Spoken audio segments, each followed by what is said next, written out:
Hello, everybody. This is Jason Eagle, your natural health authority, with another Healing Matters podcast and FaceTime and YouTube and that whole thing. Sorry about that noise.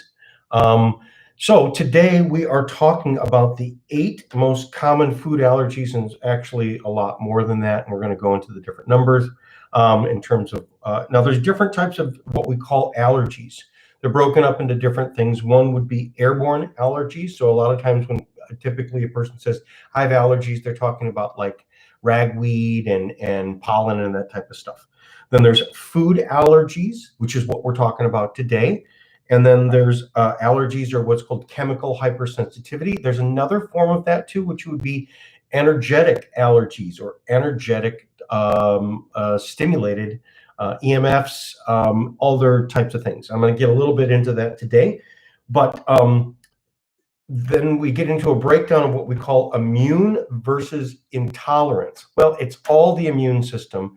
So when we have an allergy, what we're really having is a reaction, and the symptoms that we're having is our immune system. Our immune system is going to battle after something.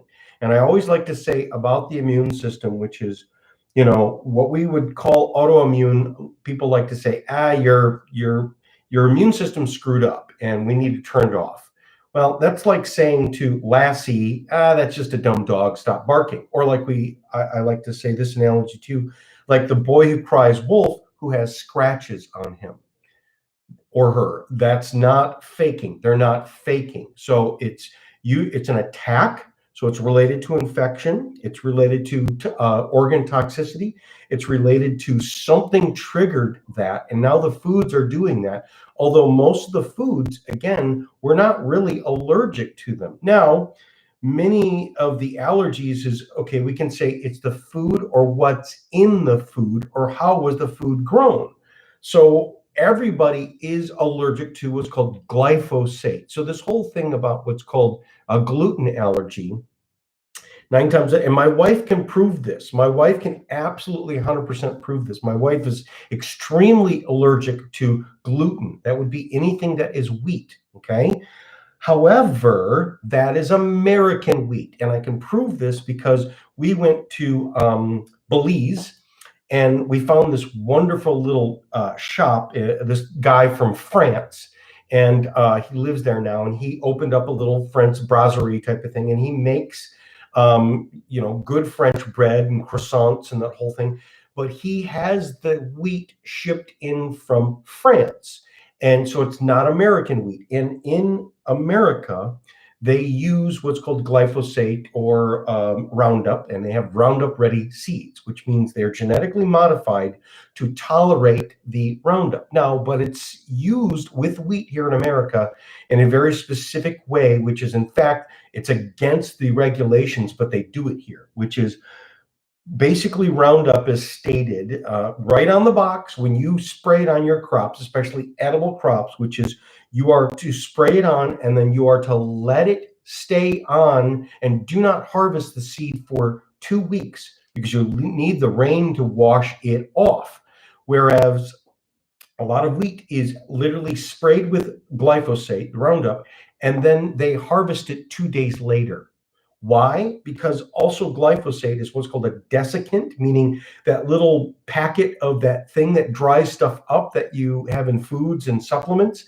A desiccant means it dries it up. And so what it does is it causes the heads or the wheat berries that are inside the stalks to dry up and shrink and pull away from the membrane or the skin, so that when the machine, the John Deere machine or whatever that's been engineered for this, because they engineered the seeds for the actual machines, so that they increase their yield, meaning a desiccant makes it, dries it out, it shrinks it, kind of like sticking your cell phone that you dropped in the water into rice. That's a desiccant. It sucks the water out of it. So it's sucking the water out of the heads, which then makes it, then the machine actually doesn't waste as much. However, it poisons it. Now, even if they didn't do that and they created the Roundup and the GMO seeds, it's a poison. So literally, we are all poisoned by the wheat. Now, going back to my wife, which is she has again, if she let any wheat or any type of these allergens, or in particular wheat, anything with gluten, especially American gluten, gets into her body, immediately within minutes, she starts to notice it. And then days later, she will swell up and her joints hurt and she aches, and her guts get messed up. She'll throw up. She gets massive headaches and things like that. Same thing with MSG. But when we went to this place, she said, and they assured us, yes, this is wheat that only come very special wheat for making these croissants, and it only comes from France, and it's glyphosate free and everything like that. She ate that and had zero problems, zero. And again, I think it was the first time that she ever ate wheat, especially in like 20 years. First time she literally had a croissant, and she had zero reaction, and it was delicious and it was wonderful, but never again, right? Because you can't get this here in America. So going back to what I'm saying is this is so twisted up that when people say, well, I have these allergies, do you really have an allergy to a food, or do you have an allergy to the poison, which is, it's not an allergy, it's really a toxic reaction, and you are the canary in the coal mine. Why doesn't everyone have this reaction? Everyone should, because it's just everyone's immune system's been dumbed down. And if you're fed a poison, you should have a reaction. So this is really hard to figure out. So let's go over what is the main symptoms. How do you know that you have a food allergy? So it would be when you eat something, a lot of times, pay attention to yourself, have someone pay attention to you, and you immediately will get post-nasal drip. Literally within 5 to 10 minutes, you'll start to get snuffy and your nose will start to flow. Bloating after eating, that can literally be 15 minutes to an hour, and it's literally, you bloat up like a balloon ball. Fatigue, you eat and it's that, literally an hour after eating, you're like, oh God, I just feel tired, I feel drained. Burping, I know people even, and I'm like this too, which is I can drink a glass of water and I can start burping, right? It's gotten better, but I had a lot of these food problems. Sneezing, again, people will start sneezing, start coughing. Headache, literally starting to get the headache after and it can be even migraines, which we could say, oh, I've got migraines and I'm on this medication. How do you know it's not a food allergy, a food sensitivity? Post-nasal drip, I start clearing the throat. I start to get that type, like I start blowing my nose. Intestinal gas, you get farty. Again, the gas, in terms of, if you have the gas from behind, which is flatulence, if it smells, if it's stinky, typically that means you're not digesting protein. And if it doesn't have a smell to it, it's just gas, typically you're not digesting carbohydrates. Brain fogginess and memory problems. A lot of times you, I'm just getting old or something like that. How do you know you've just not been poisoning your brain? Okay. So often food allergy stems from organ toxicity and infection. Again, you can go to almost every show and I bring up some form of infection. If it involves the immune system, if we have a pain, inflammation, body reaction, in particular, an allergic reaction, that's your immune system. And your immune system is not being dumb and overreacting. It is reacting correctly to something that you just poisoned it with, okay? So, and again, it's sometimes our bucket gets full. Your liver is a sponge. It is a filter. Your kidneys are a filter. And when we get gallstones and when we get kidney stones, that's because those filters have been filtering so many toxic waste that it eventually, like the HEPA filter on your was a vacuum cleaner, when that gets full, the suction stops. And so you have to clean that filter out. So many times when people are, I'm fine, I can eat this and I'm having a reaction, and suddenly you start having a reaction, again, it tips the scales. Your bucket is full. So cleaning out the liver, cleaning out the kidneys is often a way to, how do I reduce this? How do I get to a point where I'm not having these reactions? Liver, gallbladder, kidney, and colon need to detox. Okay, your guts need to detox. Commonly weak adrenals, especially when we constantly are poisoning ourselves or having an immune reaction, that triggers your adrenals to kick in. Adrenals are the fight or flight response. And so on those days that you have, for instance, the reaction like the stuffiness or the nasal nasal drip, or I'm weak, or I've got fatigue, or I've got the headache. Those are the days that your immune system goes, wake up, dummy, you're dying. And so you go into a adrenal. Well, you're basically kicking your horse, or whipping your horse. And if you whip your horse too much, it's going to be exhausted, and it's overexhausted. Again, driving up behind a person that rides the gas and rides the brake,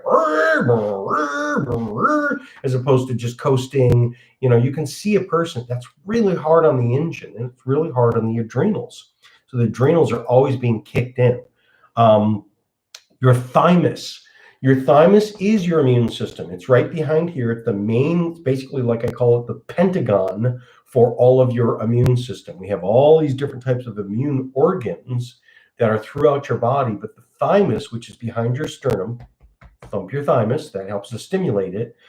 That is, like I said, it's the Pentagon. It produces the T cells and all kinds of other things, thyroxine and all this other, what you would call hormones, but they are part of your immune system. And it's the main, like I said, the Pentagon, where everything goes to there, and it helps to regulate and deliver the instructions on how to handle your lymph, how to handle your white blood cells, how to handle your red blood cells. And then we have other organs like your spleen, that cleans up your blood and all this other stuff. But the thymus, when it's always facing immune stress, it can become weak, and literally it can become overburdened. And how do you fix that? So a lot of times when we've gone through these things, when we get into, like, I was a kid and I could eat anything that I wanted, and now I have problems. Well, you were eating poisons as a kid, poisons to you, poisons to everybody, and your filter systems were working, your thymus was working, and when you're strong, you don't notice it. You don't really have a symptom. And so you think that's healthy, but really it's not. And then when you then develop these intolerances and things like that. So what are the top ones, the 8 most common ones, which would be cow's milk? That would be a intolerance, but there's 2 things that are inside milk, and that would be lactose. And ose means it's a sugar. So typically when people get really gassy and very stinky gas after eating ice cream or drinking milk, that's the lactose. And it means the same thing that happens with people that get very gassy from beans, because that's a long chain sugar, what's called the oligosaccharides and everything like that. And your body's machines, digestion, has to break these up into smaller bits. And so people that cannot digest the lactose is because it stays in these long chain sugars. And the reason that we get gassy is because what it's doing is it's feeding bacteria, yeast and other bacteria, and they're eating it before you can eating it, that you can digest it, and they produce a lot of waste products. They literally get to it and then turn it into a bunch of junk, which is then poisons that then causes your immune system to go, "Ba-ba-da-da, we're here," the cavalry rides in. So people get gassy and bloaty and stuff like that. That's not the allergy. That's your reaction. That's your immune system going in to diffuse the bomb. That is literally, your forces going in. Someone called us, and they show up, and, the commandos come in and they attack it. Okay. Eggs is another one. Okay. Oh, let me go back to the cow's milk. Okay. So there's 2 things in it. One would be the lactose. That's the sugar. And then another thing that we have is what's called casein. And casein is a protein. And that's where there's A1 and A2. And sometimes people can actually they make a milk that comes from what's called A2 cows. And A2 is a genetic type of, so most cows here in America are what's called A1, because the A1 cows, the cows that have the genetic that produce the A1 casein, they produce a lot more milk. They literally have gallons more. So the A2 ones have been phased out because they don't produce as much milk. However, the A2 are ones that tend to have less. So if you're allergic to the proteins, people that switch to the A2 milk, that's the particular type of protein, some people, if they're allergic to the protein, they can switch to an A2 and they don't have problems. So either you're allergic to the sugars or you're allergic to the A2. Or it's just in general, again, even the A2 milks or A1 or whatever, think about what the cows are eating. The cows are eating glyphosate, wheat, and all this other crap. And so if you really want to figure out what the problem is, and the best way for many people is to switch to either a different milk, get a good dairy, meaning the grass-fed that are on a non-GMO, and you really got to do your homework. Or we can get into goat's milk, sheep's milk. These are the different types of milk. Even here in America, there's available camel's milk. It's very expensive. But if you get people that want to test, like I really want to get dairy and I've tried all these other things, you can play with the dairy and see if you can. And some people, ultimately, it is the dairy no matter what it is, and they're always going to have an allergy to it. Eggs, we can also get into crappy eggs, like the general, when they say cage free, that just means they're not stacked in a cage on top of each other, pooping on each other. They're still in a building. So really the best eggs would be what's called a pasture raised egg. If you're going to buy them in a store, you're going to buy them from a person like me, where you can go and verify and go, there they are. I see those chickens. They're outside all day long. And you're not feeding them a bunch of grains that they're browsing and eating worms and digging in the dirt and stuff like that. Oh, the eggs are so amazing. Very, very clean eggs. And so sometimes people, now if you want to buy them in the store, it's what's called pasture raised. Pasture raised is the legal term, because cage free is the legal term, which means you think that means they're out on the range. No, cage free means they're still actually in a building and they're actually standing on concrete. They're just not on cage on top. So it's a bunch of legalese mumbo jumbo, and it's not what you think. Tree nuts. Okay, a lot of the tree nuts, walnuts, pecans. I mean, just take your pick on all these tree nuts. Now, peanuts is another one. Peanut is not a nut. Peanut is a legume. And most time people are having an allergy to what's called the aflatoxin, that's also in bread. It's mold. And everyone's allergic to aflatoxin, black mold that grows on. And when they harvest peanuts, because they grow underground, some of them get too wet and they form this mold. And they don't have a person separating with an eye, picking it out and going, oh no, get rid of that one. They literally just have these machines. And then when it turns into peanut butter, a lot of the stuff gets ground into it. And the aflatoxin, like a mold, is growing inside your peanut jar while it's sitting on the shelf. And so many times people are having an allergy, especially when you get into the real serious peanut allergy. It's an aflatoxin, meaning it's the black mold that's inside there. And so peanuts are really, especially peanut butter, can be very, very toxic for people. There has been some recommendations. Dr. Hulda Clark, who wrote those books on the cure for cancer and stuff like that, and found that it was all parasites and also the aflatoxin mold. She recommended that you take the ascorbic acid. Again, if people can tolerate it and they don't have these really bad peanut allergies, is you can basically sanitize and kill the mold in a peanut butter by taking, I forget what the measure is. You can look it up, Dr. Hulda Clark. And it's ascorbic acid, the vitamin C powder, and it's a little bit of the powder that you can buy on a health food store, and put it in and mix it in, and that kills the aflatoxin if you have to have peanut butter. Okay. Shellfish is another one. What are we talking shellfish? We're talking basically shrimp. We're talking, mussels and the bottom feeders. And a lot of times that's what they're having a toxic reaction to, is not necessarily the shellfish, but all the toxins that are in the mud that these things are eating. And that's why in the Bible they talked about don't eat those things, because the bottom feeders is basically, they have a lot of toxicity, heavy metals, mercury, all kinds of things, which is, no person is going to become immune or not immune to these things. Again, it's all mixed together, and you kind of go, how do you know what you're having a reaction to?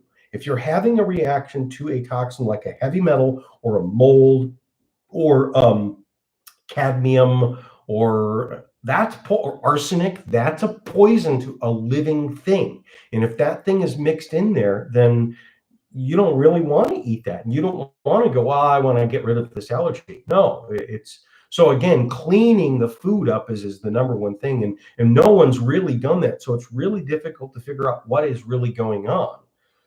Soy is one of these things that are in there. Again, soy is a very high glyphosate, has lots of poisons in it. Wheat As I talked about the wheat, again, it has lots of poisons, and I've seen people, including my wife, that when they ate a non-toxic certified from France, meaning we don't do that here, it's illegal, and they they made it illegal for them to be in their fields. Italy is another place that does this, which is especially the really high value durum wheat for the really, really good pasta, which you cannot buy here in America, unless you're a very good importer, but it's very, very difficult to get in here. Those are the wheats that don't have that type of stuff. And I've known people who have a gluten allergy and have eaten those ones and like, this is amazing. I mean, it's fixed. But then they go back to the American wheat or the Canadian wheat, and their allergies are all back. So it's not the wheat, it's actually the poison. And fish. Again, fish can have lots of toxicities in them. But again, let's say these are not poisons. Let's say you have the most cleanest, wonderful fish and you're still having an allergic reaction to it. Then that means that it is a true immune system reaction to the proteins that are in that. And again, that's where most of the food allergies kind of come from, is a mix of the proteins. Now, what's also a protein? A bacteria is a protein, a virus is a protein, a yeast is a protein. So our bodies are triggered or basically on high alert to these things that are proteins, because a parasite is a protein. And that's one of the things I also find that is also mixed in this is infections. You may have a parasite, and that the parasite is eating these foods inside of you, also eating you and releasing toxins. They're pooping inside you, which is creating again, everyone is allergic to these toxic things. Now we have systems in our body, these filter systems, including a whole arsenal of Army, Navy, Air Force, Space Force inside our body. That's called our immune system. And when you're healthy enough and strong enough and have the full minerals and great life force, your body does it in the background and you don't even notice it. You maybe even get a sniffle and then it's gone. But as this happens and as this goes on and on and on, as you keep poisoning it, eventually these systems break down, and that's when a person is having an allergy. Now we get into some of the other things which are off this list but are kind of involved, and that's sesame and other seeds. Okay. One of the things in particular of the seeds, when we're talking about, let's say, pumpkin seeds and let's say almonds, especially California almonds, are very, very toxic. It's one of the most heavily pesticided foods. The most heavily pesticided foods in the world are California grapes and raisins and almonds. And that's where most of the almonds are grown. Most of the tree nuts are grown there. And they spray that crap out of them on just the chemicals and everything like that. So it's the chemicals that are in there. But the other thing is many times people have to take different nuts, including the tree nuts, which would be like, say, walnuts and pecans. And it's best to get them in their raw state. Don't buy them roasted, buy them raw. But I've had people who, even raw almonds or raw cashews, it causes a problem and it causes the bloating and stuff like that. There's a special chemical in there that are what's called phytates. Now, let me explain this with seeds. And again, a lot of times when people are getting healthy and they go to the health nut foods, they go to a lot of the nuts, and that can make people even worse. And they go, I don't understand. Well, the phytates is, let me explain something to you. Okay, take a plant that produces a seed. Now that seed then dries up and then falls into the ground. And so most seeds will not germinate, meaning will not wake up from its deep sleep and then form the leaves and the roots and become the tree until it's dried out. That's the whole process of nature, is that it dries on the vine, and then when it falls into the ground, it then rehydrates, meaning water goes into it. Now that triggers a mechanism, and every seed is its own likeness, okay? So let's say you have a plant and it drops its seed. So let's say almonds. Almonds then drop onto the ground, okay? And then there's almonds. So let's say if we buried it into the ground and you looked at a square inch of ground, you would have some almond seeds in there. You would have some grass seeds in there. You would have other, so it's different types. Well, every seed does the same thing, which is when it hydrates. When water goes into it, it triggers a mechanism, and its first thing is it releases these chemicals called phytates, and each one has its own particular type. And what it does is phytates literally is a war of, like, basically it goes to a seed that's not of its kind. So the almond seed will release a chemical, and that will then touch the grass seed. Now, the grass seed also releases a chemical. What these chemicals do to the seed structure is it blocks, in particular, calcium and other minerals, because it's a tug of war, or it's a fighting, and it's a slapping match, which is who's going to win, because they're vying for ground. And the one that's able to block that other one from receiving nutrients will then get a leg up or a leg down, meaning its roots will go in. So let me explain this to people, which is, if you eat a raw seed and it goes into your mouth, even if it's ground up in your smoothie, the water that's there, or the water in your mouth, or the water in your stomach, hydrates it. And even if it's broken up into tiny bits, they're all programmed to do this same thing, which is it releases this chemical war. And then that goes into your guts. And so a lot of leaky gut problems and absorption problems, especially people that eat lots of nuts, and they go, that's my problem. When I stopped eating the nuts, my problem went away. It's because they stopped these phytates. Now, there is a little secret of what you can do to this, which is, especially when people are very sensitive to these types of things, what you do is you take raw nuts. So let's say your raw almonds, your raw organic almonds or cashews. Organic means it doesn't have chemicals on it. And what you do is, before you eat them, you soak them in purified water, distilled water, or not sink water that has, tap water that has other chemicals. So your spring water or something like that. And you soak them for at least 20 minutes or overnight. And then you take them, and if you're going to throw them into your smoothie, you can just throw them hydrated. Or if you want them dried out, you can then put them on like a pan, and put them in your oven, and put your oven on the lowest setting with the door cracked. And you can then toast them, or put them in your dehydrator or something like that. And then they can dry out, and then they're nice and crunchy like you like them. But why? Because the phytates go into, and don't drink that water, pour that water out that you soak them. Same thing can be done with beans. And what it does is it tricks that chemical to go into that water, and then once it's released into the water, then it's gone, and it's been pulled out of that seed. And so now you dump that water, and then, like I said, you can then toast them up, and now you can eat them, and now that doesn't release these things. The gluten, there's a lot of other plants other than just wheat that has gluten in it. Celery is another thing that it's one kind of lower on the list. Sulfite, so that's the thing that is added to wine in order to stop the fermentation process, because if you don't, then it will keep going on and the wine will go bad in the bottle. Aspirin and salicylates, there is different particular allergies to that. MSG, monosodium glutamate, and in particular the monosodium glutamate, that's in Doritos and what's called natural flavors, and you'll see it says MSG.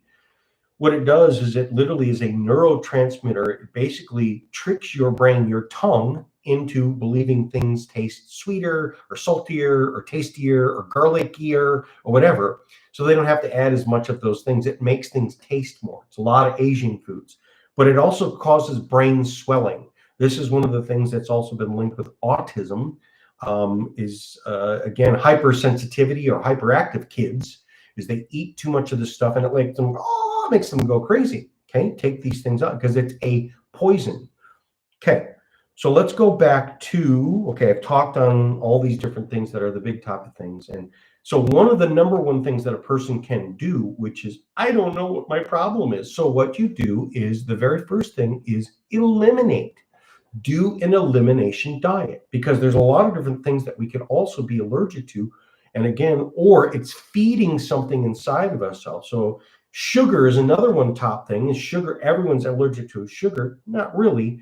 Everyone's allergic to the sugar that feeds another living life form that feeds off of the sugar. That would be virus, bacteria, and in particular yeast, or the candida. And they are putting waste products into them that we are poisoned to that. So one of the best diets, which is, well, then what can I eat? Because everything has all this stuff in. No, the meat and greens, okay? Beef and broccoli. Now, let me describe why. because number one, the beef is a very non-toxic food. It's very easy to digest. People kind of go, but I don't like the meat or something like that.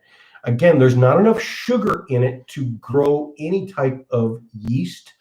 Doesn't really feed the virus, that type of stuff. Yes, it can feed off of these other things, but again, your body will. So it has all of the essential protein and minerals, and especially good grass-fed beef has also the essential fatty acids in it and stuff like that. So it's a basic food that will feed you, but not feed the other living life forms. And then the broccoli is because the broccoli has all of the phytonutrients, the minerals, the green type of stuff feeds your body, but it doesn't have any sugars. So again, you can make an alcohol. So a lot of times too is when we're dealing with the bloating is we're producing carbon dioxide in our body, especially when it's from sugar, because you brew beer with wheat or barley or something like that, which has lots of sugar in it. And then you put yeast in that, and that yeast then feeds on that, which produces carbon dioxide and alcohol. So one of the most common issues of how do I know I have a toxicity with the liver is what's called fatty liver, non-alcoholic fatty liver. I've talked about this before. There's alcoholic fatty liver, meaning a person's a legitimate alcoholic and they drink too much alcohol and it causes stress on their liver, and then their liver becomes fatty and then it becomes scarred and then develops cirrhosis and all this other stuff. But there are other people going, I don't understand. I've got fatty liver, I've got cirrhosis of the liver, but I don't drink. But they do drink if they have too much yeast in their body and all of the sugar feeds it. So meat and grains is a really good diet. Doesn't have any dairy, doesn't have any nuts, doesn't have anything. It just has basics in terms of you're getting your food groups in terms of meat and your grains, and it's non-allergic. Most people are not allergic to any of the cruciferous of the broccoli, and it's something you can live on. You can do it for about 2 weeks to 2 months sometimes when people are really recalcitrant. And if you have any of these allergies from these things, it will make that go away. And then what you then start doing is you start phasing things in, and you bring a thing in. So you bring in anything on this list, a nut or a dairy or something like that. And then by that time, you will have then, you know you're going to have a problem because you will have a problem immediately. Within minutes, you'll start to get snuffy, or let's say within that day, you start to, if you have any of these reactions that you had before, then you know that you don't have a problem, that you have a problem with it. So you take it out and you keep it out. Now, if you don't have a problem with it and that you can tolerate, then that goes back on the list and you can start adding this. Now, there's some other things that we can do in terms of when we get into what are the organs that are, remember I talked about organ toxicity. If it's liver reactions, we can do the gallbladder ND, max stress B, which is all of the B vitamins, and that supports what's called phase 1, 2, and 3 liver detoxification. It will clean your liver out. I've seen that really help. Another good liver detoxifier is N-acetylcysteine and glutathione. These are these, now I have to take the glutathione because I have an allergy to alcohol. If I drink alcohol, I drink a beer or anything like, especially the ones that have the wheat in it, I will immediately get snuffy, and then my wife hates it, and especially if I drink any type of alcohol, and she's like, you didn't take your, oh, I'm gonna, for 2 days, you're gonna be all snotty, and especially waking her up in the middle of the night. So if I take 4 glutathione before I drink alcohol, I don't have problems. And now some alcohols, like I can't do red wine. I love red wine, but the sulfites creates a massive headache. So I just can't do it. But those are liver reactions. Now, when we get into kidney reactions, these are the filters in your body. Renoven is really helpful for that. Mediclay, which is that's a bentonite clay, and that helps to absorb toxins. Chem Detox, which is what's called a modified citrus pectin, that also is like a sponge and it will absorb toxins. And again, the toxins, not just from you or from the foods, but also from the waste products that is coming, or the what's called endotoxins, because if your body has to kill something or repair something that's damaged. So let's say people eat some sort of, a lot of the bloating that comes from certain foods is if you saw what was going on inside. So some of the other conditions, which would be, let's say, ulcerative colitis, meaning when they scope you and you see you're all red and bloody on the inside, or people that are having let's say the celiac, which is really bad celiac, that's the wheat allergy, people will have bloody stools. Literally, it's like you just swallowed nails and blood's coming out of you. Why? Because that's damage. Well, these broken blood cells and broken tissues release these what's called endotoxins. So things to absorb the endotoxins, the mediclay and the gamma-T-tox, again, tends to bring these reactions down. The thymus, remember I talked about the thymus. If your immune system is constantly going after something, and let's say you clean up the diet and we do the elimination diet, I get better, but I'm still having some reactions, is because I have to clean up and basically de-escalate and debrief these organs. So the thymus is the nucleotides, is really good for that. That is, the nucleotides is what the DNA is made out of. So it helps you to produce new DNA, new cells, basically out with the bad and in with the good. Thymex, which is, comes from standard process. It's actually made from thymus glandulars from animals, which is, again, people can poo-poo that, but you go back to the ancients, and including even people that are living right now, the Indians, the Chinese, the Cambodians, a lot of the world basically says, if you got a problem with the organ, eat that organ. You got bad knees, eat some knees. You got a bad thymus, eat some thymus. The whole idea in terms of even standard processes, it can provide what's called protomorphogens, and basically they extract the cellular and just keep the information from the cell, and it's how to rebuild that tissue. Congoplex is another one. So for infections, and in particular for these organs, it helps to rebuild these organs. I've got a question here on YouTube that says, can you explain avocado allergies? Well, that's a tricky one, because avocados, a lot of times, how do you know what type of avocado? Because avocados are also, especially standard avocados, are very pesticided. They put lots of pesticides. So how do you know that you're having a reaction? So first of all is I would just go to organic avocados. Okay, and then there's two different types of avocados. There's the Hass avocados, and then there is the California avocado, the big ones and the little ones. So start playing with those avocados and see which one. And if you still have allergies to it, then again, it may be that these organs that you have, these filter organs, need to be cleaned out before. And so I would eliminate it, clean these organs out. Look, I'm going through right now, and then try it again. And again, try it with an organic one that doesn't have any toxins in it. And then start playing around with and then sometimes too, the allergies. Okay, an avocado is another good thing, is how do we know it's not the fat? And avocados are pure fat. And again, a good symptom of you are not digesting fats is you eat something that has fat in it and you get burpy and you feel like you got a lead weight that's sitting here. You get even the allergy in terms of the nasal allergies. That's because you have a gallbladder that's jammed up. And so when you eat anything that has fat, you can't emulsify that. So I would say even trying the organic avocados, when you eat the avocado, you drink it with some water that has, number one, some limonene in it, which is this orange oil, very specific type of orange oil, and that helps to dissolve the fats. And then also mediclay. Mediclay would be something to absorb the toxins.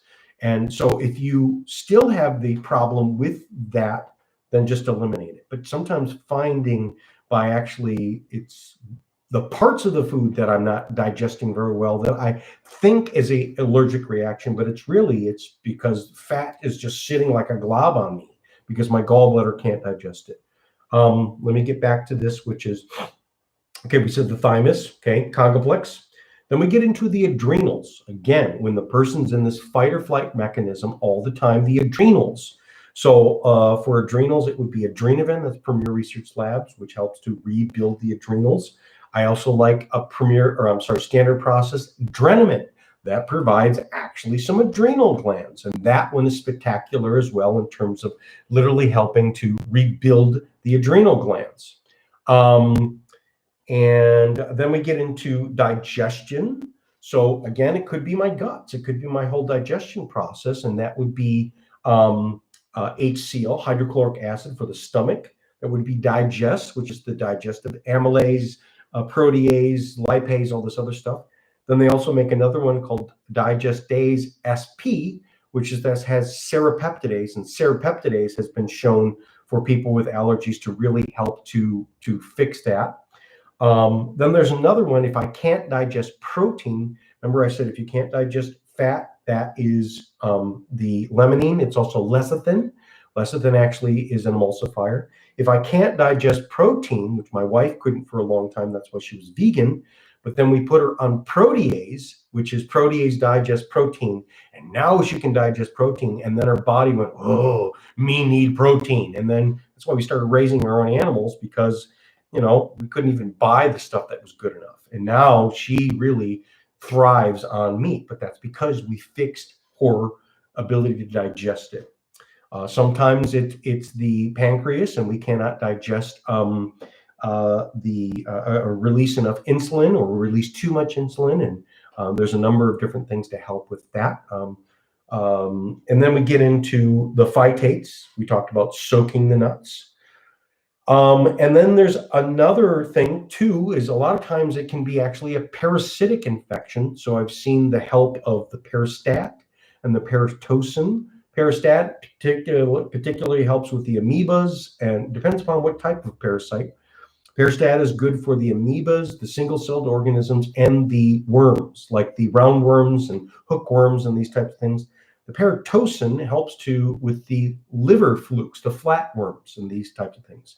And I've seen that help an awful lot, because again, when people have said, I've done the elimination diets, I've done all this and it doesn't work. Well, again, what you're having an allergic reaction to or an immune system reaction to is, it doesn't matter what you feed it, even if it's perfect, you're feeding something else that is creating a toxin inside of you. And so you have to kill these things and literally sanitize them and do a war and get rid of them, so that then your system doesn't have a reaction to what they're producing, okay?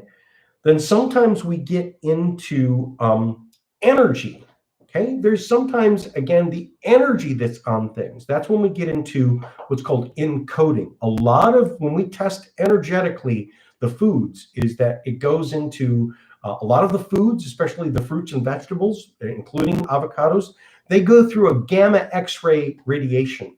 They literally become sanitized, or they go through the machines that scan them. And what these do is they embed them with these subtle energies. Premier Research Labs makes this little disc that you can put on the phone, which is called they make a 3.0 for older phones, and they make a 5.0 for newer phones, and it tapes on the back of your phone. And I know this sounds crazy for people, but again, the energy, you can test this and you can see this, and you can unencode your foods. Or you can fix your house with a Vastu, so that now when it goes into your refrigerator, because a lot of times even the refrigerator is creating this energy.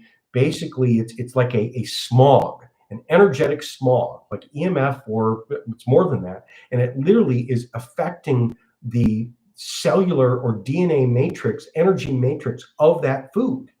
So you can use the phone for unencoding, basically go over the food that you get from the grocery store, and basically take that phone and just sweep it over it for a couple seconds, and you can test it and you will see that it unencodes it. A lot of times too, it's not the food, but it's you. Your system is all screwed up. And where does people spend most of their time, especially not eating, is in bed. A lot of times when you have a person sleeping in bed, you can use EMF meters, and when your headboard is right up against the wall, especially if it's against the wall where there is an outlet right there, you can see that all night long it's bathing, and that in poisoning your brain, poisoning how you digest things, poisoning how your neurologic system. And then if you couple that with a person with their head facing north, is it's pulling energy out of your body, and it's literally stressing your body. So bed positioning, get a compass out and find, in the best position is to, number one, is head facing south or east, even west, but south is usually the best one. And in particular, if it's against a wall, an outside wall, or a wall where there is an outlet, get that headboard away. And I know people, it kind of messes I used to sleep on my bed backwards, and that made a huge difference in my health. So if you have to have your head up against the wall, pull the headboard away from the wall at least 1.5 feet, if not even 3 feet away from the wall. But if you have a wall that doesn't have any electrical outlets and stuff like that that's behind it, that tends to fix it, right? Tends to kind of make it better. But if it's the way your bedroom is if it's got to be against that wall, then pull the bed away from the wall so that it's not, your head's not right against that little meter. Or if you put it even worse, which is a head with a headboard that's against a smart meter that's on the other side of the wall, oh, man, that is just doing major mojo on your whole energetic field. And it's just robbing you of energy all night long. And of course, you're going to wake up in a panic and a stress, and everything's a poison for you. So I've gone through all of these different types of things of what you could do. But the most important thing would be, like I say, if you think you have a food allergy, how do I know? Is you get snuffy or these allergy or these reactions after you eat a food, is just go to an elimination diet. The meat and greens, beef and broccoli, okay? And just very simple. And do that for about 2 weeks. And then you'll know, you'll start to feel better. Sometimes people have to go about 2 months. And people go, oh, that's going to be so hard. I'm telling you what, if you are facing all kinds of things, you will notice a huge difference in terms of, it will be a huge relief, even though it's a pain in the butt in terms of being able to prepare that food or get stuff out, and you're the person that just has to eat that way. And, you're like the big pain in the butt with everybody. Hey, it will be hugely worth it if you start to identify what the problem is and then start to get better. And then you can phase these foods back in. And after about 2 weeks to 2 months, in real serious cases, you will know immediately when you put it back in. And if it causes a problem, you go, that's out, that's off the list, and I'm going to have to live without that, or just keep doing this until I clean myself up. And then maybe I can bring it back in. But if it's a poison, you don't want to poison, don't poison the baby, right? Because again, the baby's getting sick. And if it's a hidden poison like that sixth sense, which is Munchausen by proxy, if she's poisoning the baby or poisoning your child, then of course she's throwing up all day long. But if it's not her and it's actually you doing it to you, that's worse. And most of the time it's just hidden to us and we don't know it. So the elimination diet is probably the most important thing with anybody with food allergies, is get back to base, and then you can start experimenting, and then you'll know and you'll figure out what it is. So till next time, this is Jason Eagle, your Natural Health Authority. Remember to like and subscribe and all that stuff. My website, strategichealing.us. And thank you so much for watching me, and share these videos to your friends and families. And till next time, thank you. Bye-bye.